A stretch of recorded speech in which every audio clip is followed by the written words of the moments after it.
किस्मत क्या होती है? सच बताऊं तो अभी तक इसका सही जवाब किसी ने नहीं दिया।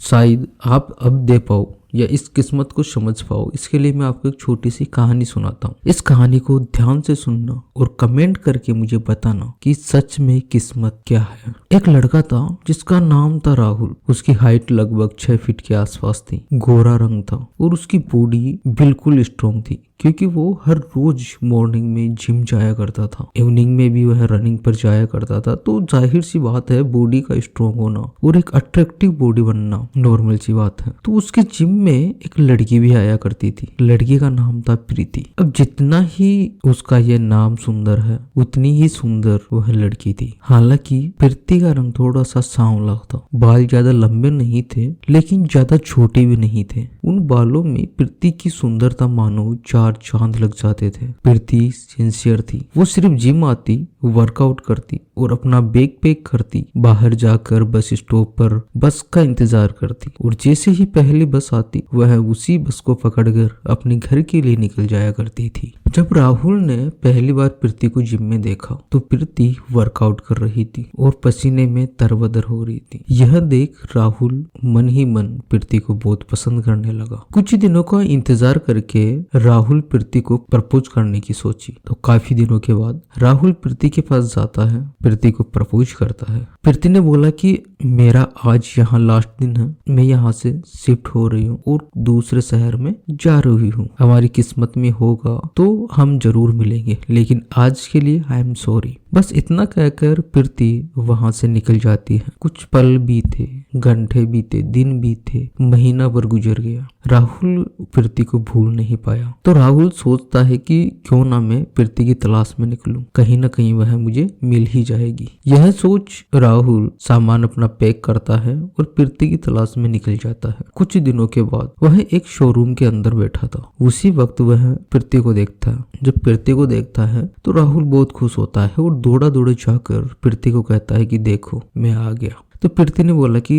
देखा ना, हमारी किस्मत ने हमें फिर से मिला दिया। राहुल को पता था कि ये किस्मत नहीं है, क्योंकि अगर राहुल घर पर बैठा होता तो क्या प्रीति उसे मिलती। लेकिन प्रीति सिर्फ अपना काम कर रही थी, उसको राहुल मिल गया। तो प्रीति सोच रही है कि किस्मत थी। अब प्रीति और राहुल काफी बार मिलने लगे। धीरे धीरे उनके बीच में थोड़ा प्यार बढ़ा और बात शादी तक पहुंच गई। तो प्रीति राहुल को बोलती है कि देखो किस्मत में होगी तो हमारी शादी भी होगी। अब मैं आपसे एक चीज पूछता हूँ कि अब राहुल को क्या करना चाहिए? क्या वो प्रीति के भरोसे किस्मत पर बैठेगा या कुछ जुगाड़ लगाएगा, अपने परिवार को बदलेगा या उसके परिवार से मिलेगा? कमेंट करके मुझे जरूर बताइएगा कि किस्मत क्या है, राहुल की किस्मत क्या है और प्रीति की किस्मत क्या है। कौन किसको मिला, कौन किससे प्यार करता था, उसके लिए उसने क्या किया। इसलिए दोस्तों हमेशा ध्यान रखना कि किस्मत उसी का साथ देती है जो खुद पर यकीन रखता है, मेहनत करता है। बहाने बनाने वाले लोगों के पास हमेशा वजह होती है, लेकिन करने वाले लोगों के पास सिर्फ एक ही चीज होती है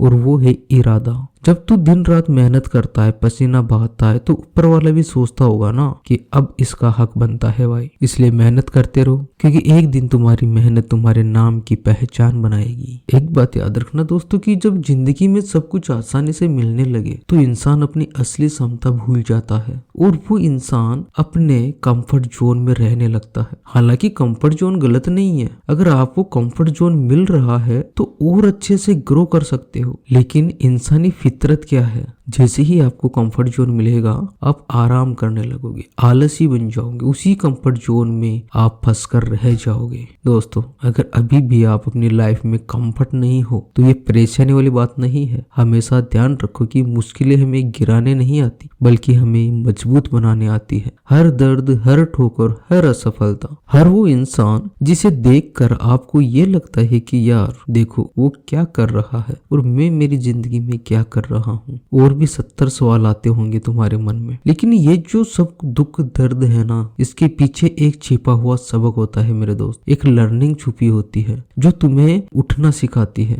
चलना सिखाती है, इस दुनियादारी को समझना सिखाती है। और वो जर्नी होती है जिसमें अगर तुम चलते रहे तो अपने मुकाम तक जरूर पहुंच जाओगे और वहां से तुम्हें गिराने वाला कोई नहीं होगा। जब तू गिरता है तब तुझे पता चलता है कि तेरे अंदर उठने की शक्ति है। इसलिए जब भी हालात बात कठिन हो मुस्कुरा कर कहना, यही तो वो पल है जहाँ से मेरी असली कहानी शुरू होती है। अगर यह वीडियो दोस्तों आपको पसंद आए तो चैनल को सब्सक्राइब जरूर कर लीजिएगा और हो सके उतने से ज्यादा शेयर जरूर कीजिएगा। Thank you.